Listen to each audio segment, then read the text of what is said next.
तर कसं काय भावानं, सगळ्यात पहिलं तर तुम्हाला हॅप्पी रक्षाबंधन. तर आता सकाळचा विषय असा झाला, सोमवार होता आणि दिदी गेलती महादेवाला आणि वात आणि पाणी विसरून गेलती, ते मी द्यायला गेलो. तोपर्यंत माझ्या मावशीची पोरगी पण आलती, त्यांना पण म्हणलो महादेवाला नेऊया म्हणून मी त्यांना छोटासा ट्रेक करत ह्या गवतातनं जात वाट काढत मी निघालो महादेवाला. ही पावसाची काय कायमचीच बोंब असते. आम्ही फक्त दर्शन घेतलं, दर्शन घेऊन बाहेर होतो तोपर्यंत पावसाचे सुरू झालाच रिमझिम. यांना लेट झालं म्हणून यांना मी महादेवाला नेलं नव्हतं, त्यामुळे जरा नाराज होते श्रेयस आणि शुभम. मग महादेवास नेऊन मी दीदीकडे गेलो खाली राखी बांधायला. तर कुत्रा इथं भुकत होतो आणि राखी बांधताना विषय असा झाला की माझी केस पुढं मागत जायत नव्हते.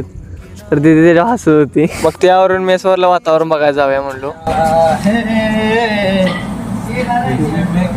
मेसवरून डायरेक्ट आलो मी प्राची गेलो राखी बांधायला. तर इथं माझ्या राखी बांधताना कांड झाला, मला अगरबत्ती भाजली. मग प्राची दिदीने मी जरा रील शूट केली आणि हे आजचे फोटो बघून घ्या.